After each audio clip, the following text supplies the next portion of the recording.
Strike. Strike without warning.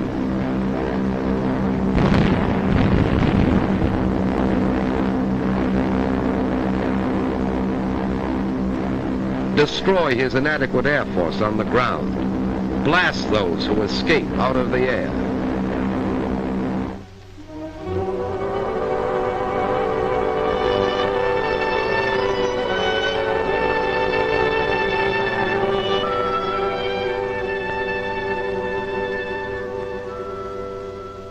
Strike again with your bombers. Wave after wave. Again and again.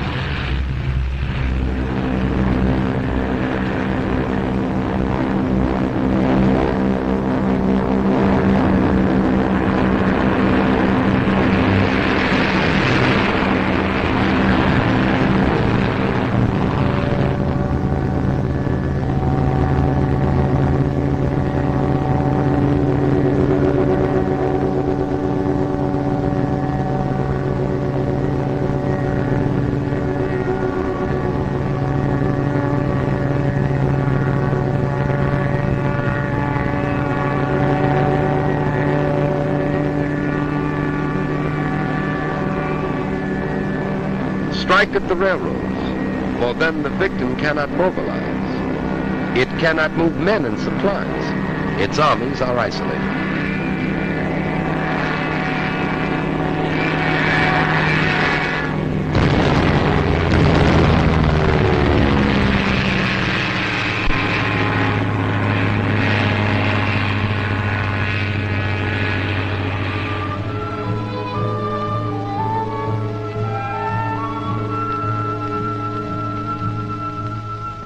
Strike on the sea.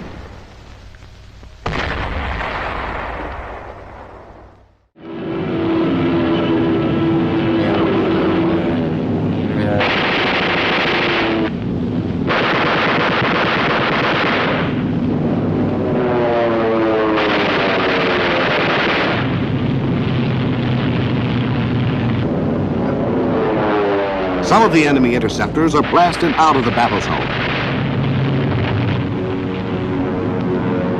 Despite opposition, the bombers push on deeper into enemy territory, their progress mapped by vapor trails. In formation, the bombers can lay down a deadly pattern of protective fire.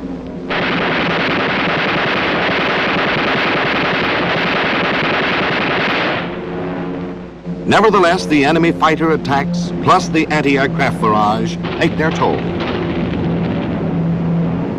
Our planes begin to show damage. Some drop behind.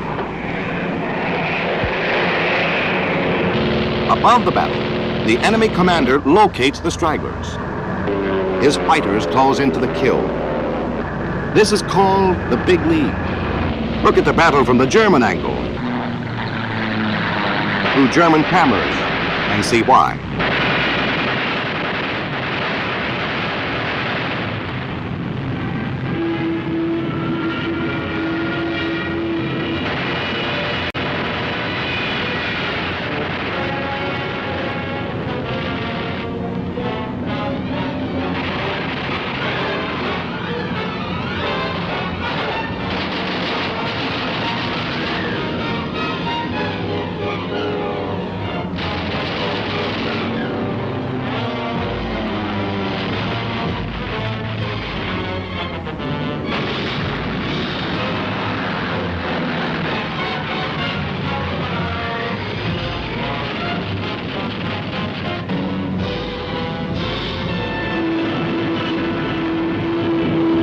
But the main body of our formation closes in on the target. The enemy has never succeeded in making an American mission turn back before completing its task. Despite the threat of sudden, violent death, our flyers stick to their jobs until the bombs are away.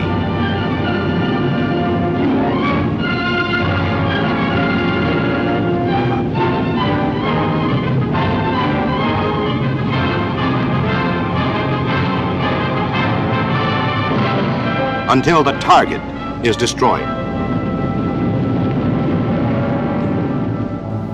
The skies over Europe in the early 1940s were a proving ground for aerial supremacy, demanding constant innovation from aircraft designers.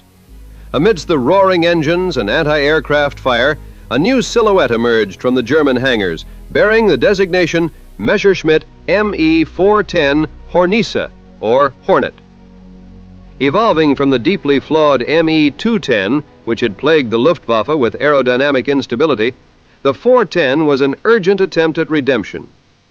Engineers lengthened the fuselage and installed more powerful Daimler-Benz 603A engines, transforming a dangerous liability into a remarkably capable heavy fighter and fast bomber. A striking feature of the Hornet was its heavily glazed canopy, placing the pilot and rear gunner in a tandem configuration that offered exceptional visibility.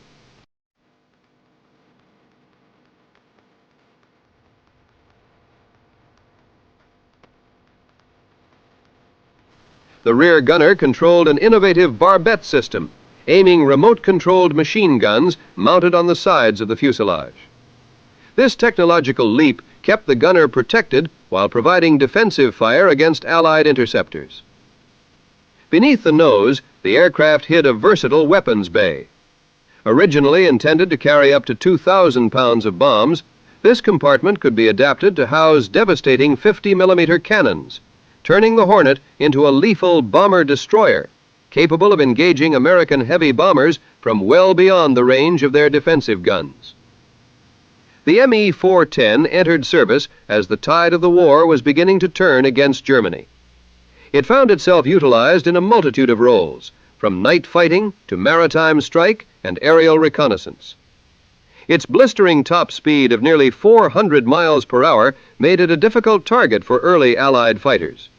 Yet the aircraft was fighting a losing battle of attrition.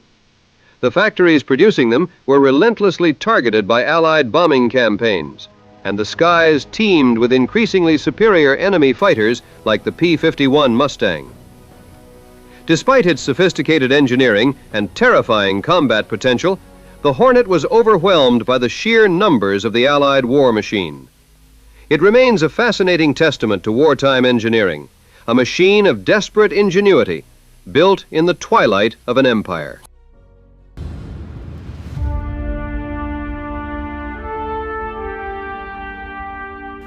By 1944, the fight for civil rights and the fight for global freedom intersected violently in the skies above Italy and Germany. Men who had been forced to sue their own government just for the right to serve as aviation cadets were now strapping into high-performance fighters to defend it.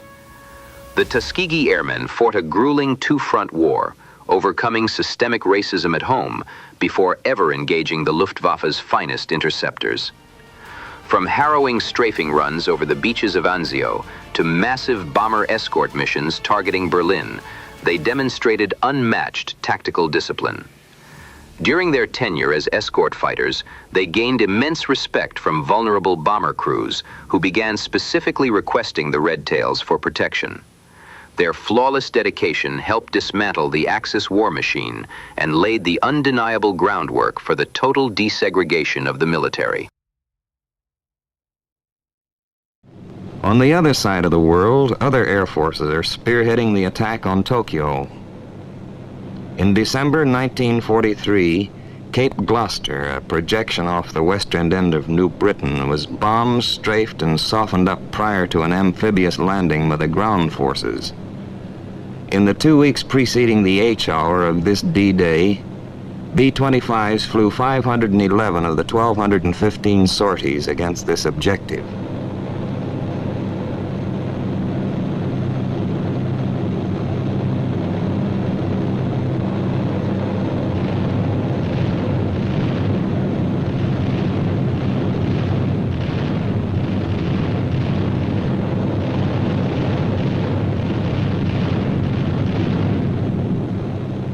From December 10th through December 26th, D-Day, more than 3,000 tons of bombs were dropped on gun positions, coastal installations, beach and bivouac areas, and thousands of rounds of ammunition and 75mm shells were poured into Japanese positions.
Today, the huge missions over Europe must be carefully and elaborately planned.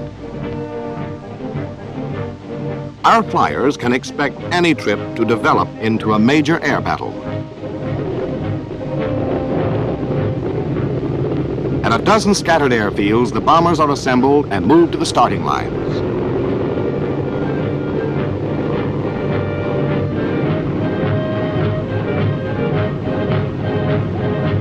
Takeoff time.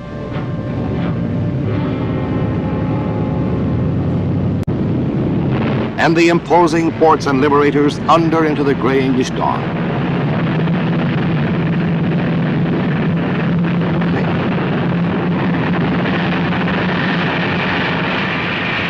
They take off on split-second schedule, but war in the air is so swift that a few moments' error may mean a missed rendezvous.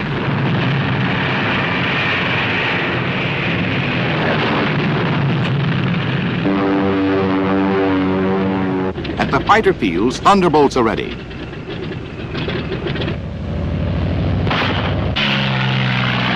They set out to meet the bombers, followed by twin-engine Lightnings.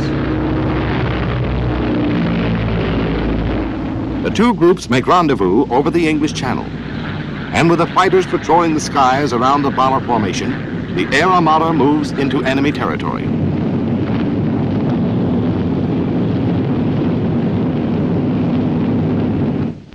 News of the approaching air invasion is flashed through the German warning system.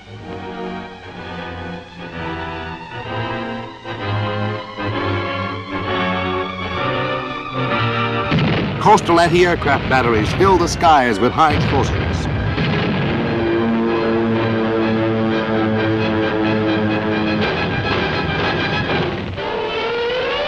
Alarm sirens wail over the German fighter fields and pilots sprint to their planes.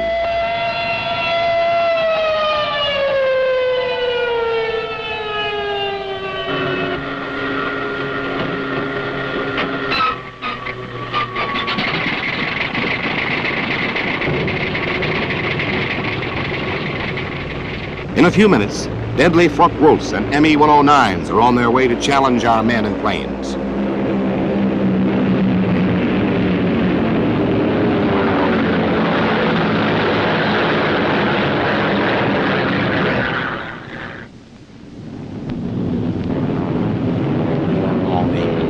Our fighters peel off to meet the enemy threat, and the battle is on.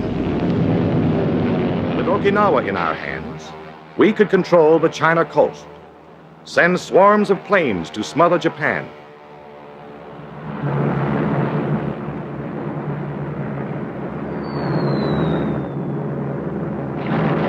We were reaching for the throat of an empire.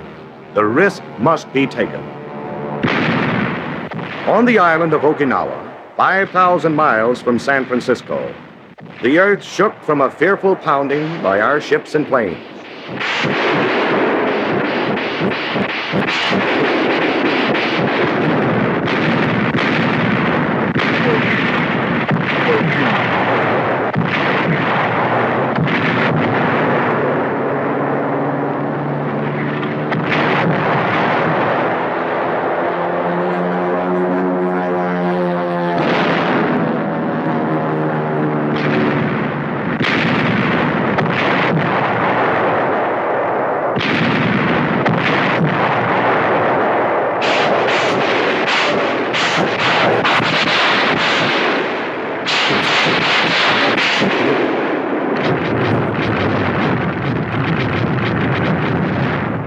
To the south, our British allies were hurling their naval might at the bypassed fortress of Formosa. They were raking Sakashima with shell and bomb. England's greatest battleships and newest carriers were there, screening us on the south, paying off with pleasure an old debt to Nippon.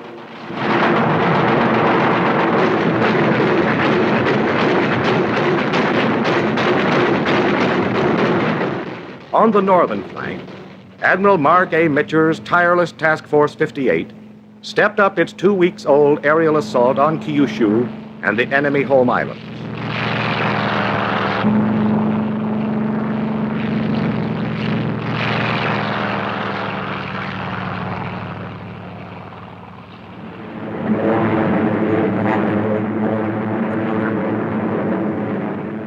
It was the 4th of July in reverse, on Japanese shipping, harbors, airfields, factories.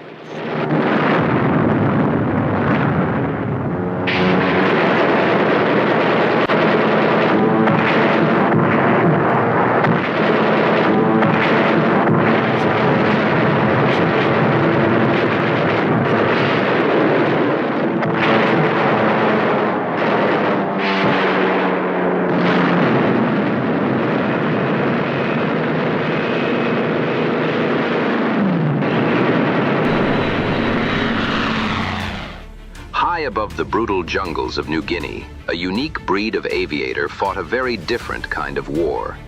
Stripped of heavy armament to maximize speed and altitude, the F-5 Lightning was a custom-made machine designed for a solitary purpose: aerial reconnaissance. The men who flew them were often top-tier fighter pilots, reassigned to operate the K-17 and K-18 cameras instead of firing machine guns.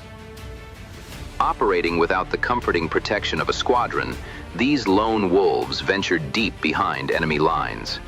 They faced intense anti-aircraft fire and aggressive enemy fighter patrols, relying entirely on their piloting skills to survive. The intelligence they gathered dictated the movement of entire armies, yet they bore the dismissive nickname Photo Joe. We are uncovering the unglamorous, high-stakes reality of the unarmed heroes who supplied 90% of Allied air intelligence and quietly turned the tide of the global conflict.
After the airfields, next on our shopping list came control towers, fuel tanks, power stations, factories.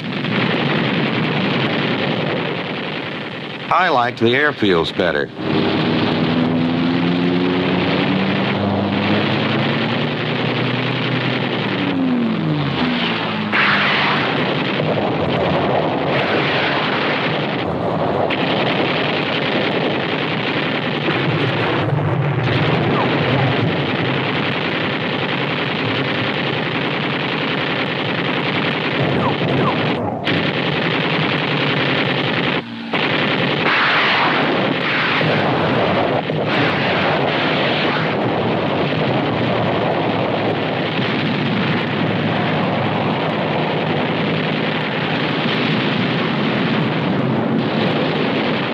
Later, we'd go after transportation targets like trains. The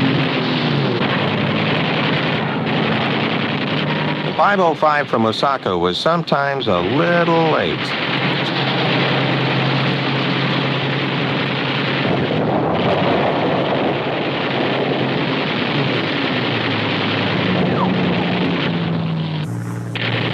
When you only have 125 gallons left, you know it's time to head back to Iwo. On the way out, if we had any ammo left, naturally we'd leave our calling cards anywhere we could.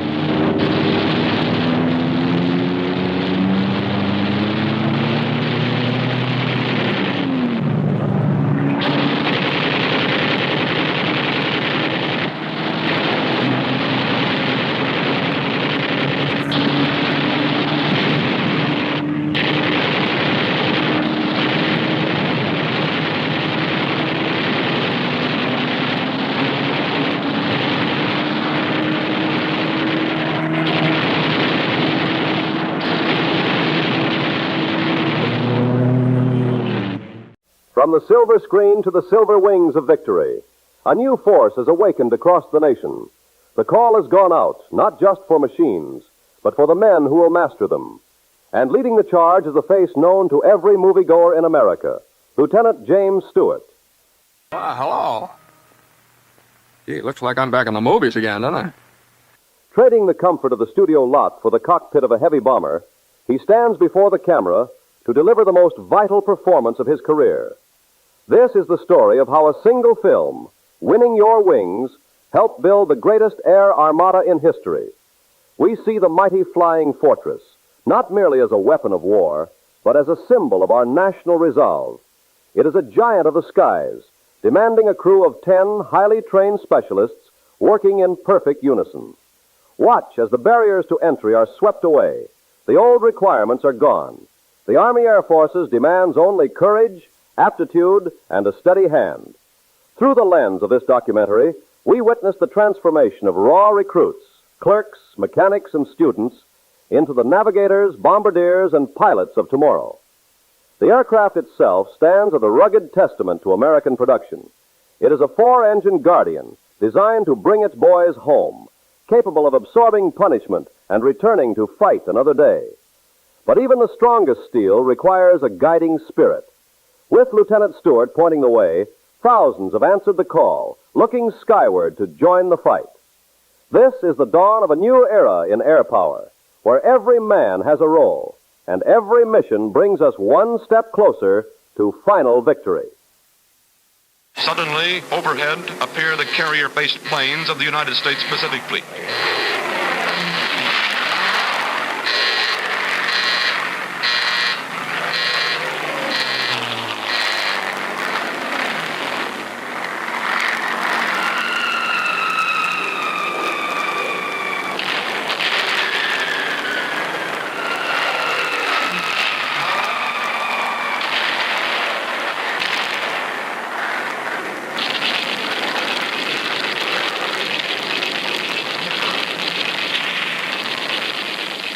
Dive bombers penetrate the Japanese fighter screen, penetrate the Japanese anti-aircraft screen, and catch the enemy carriers.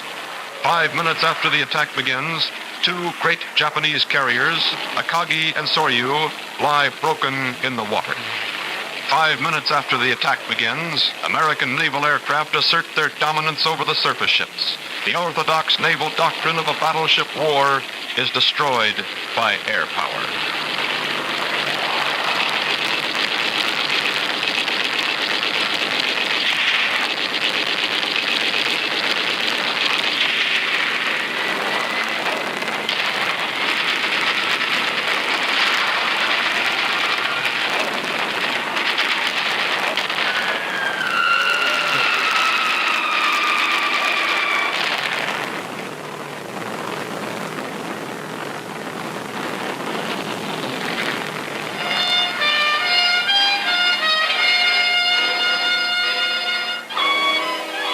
The Imperial fleet gathers for one last effort.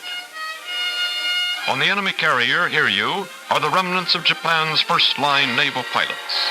They are told, at all costs and with all sacrifice, attack the American carriers.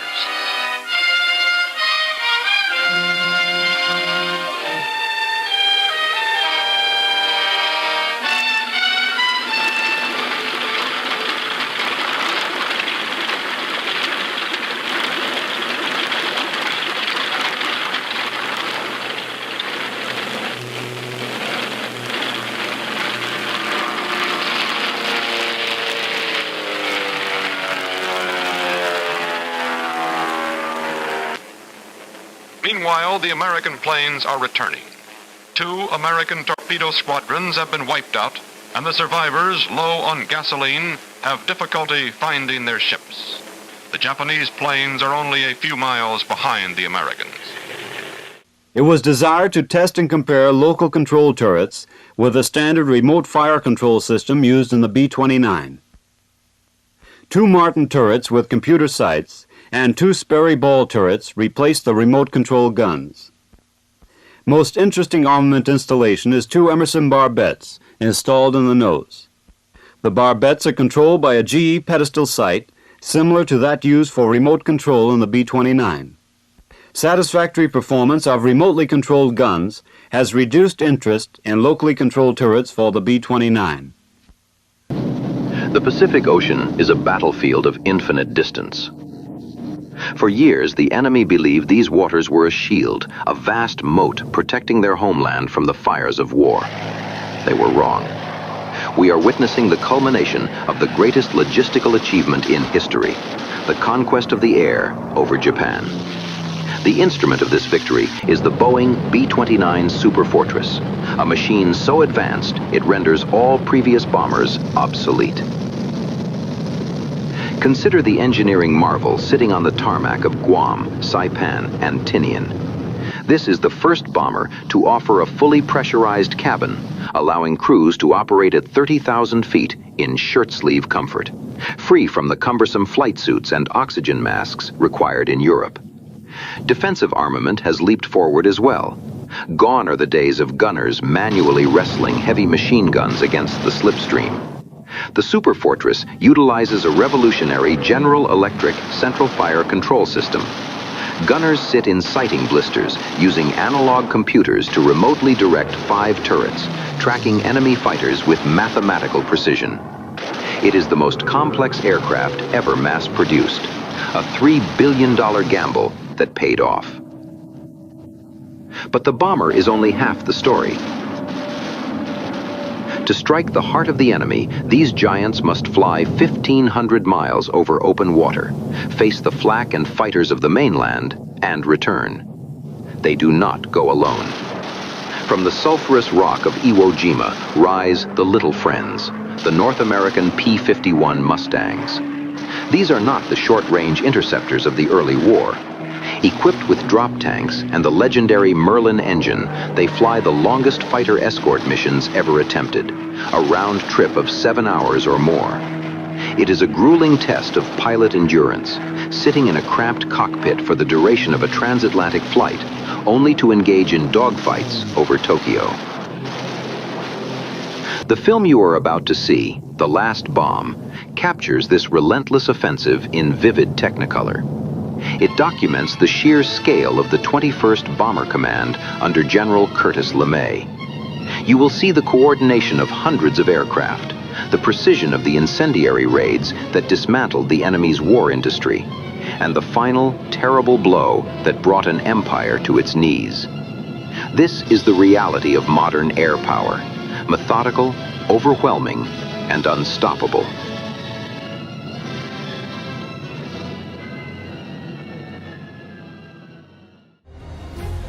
Every aircraft has a story that deserves to be told. Don't let these legends fade into the past. Like this video and subscribe to our channel and help us keep aviation history alive.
Strike without warning.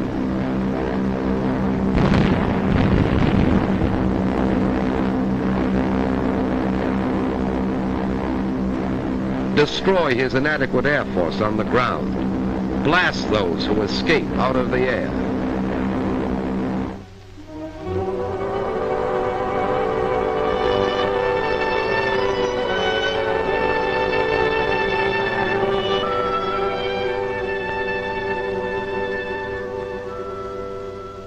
Strike again with your bombers. Wave after wave. Again and again.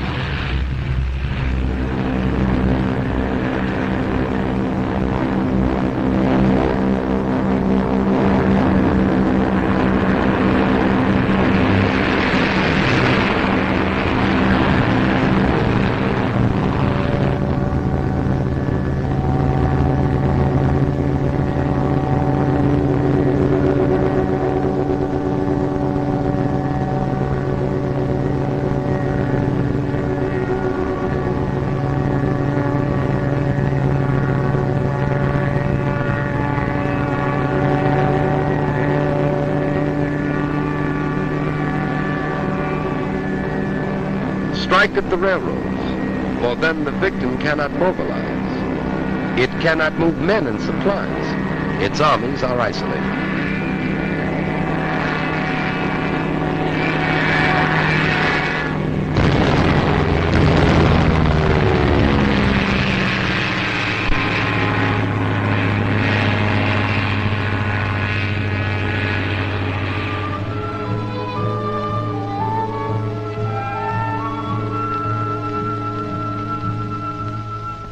Strike on the sea.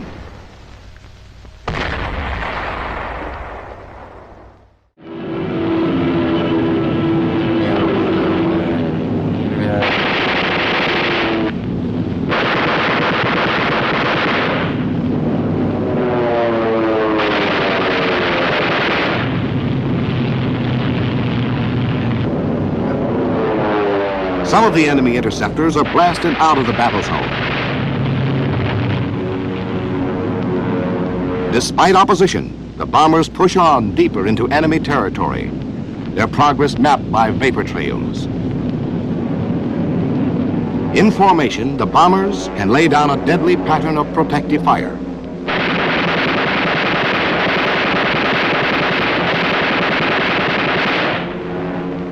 Nevertheless, the enemy fighter attacks, plus the anti-aircraft barrage,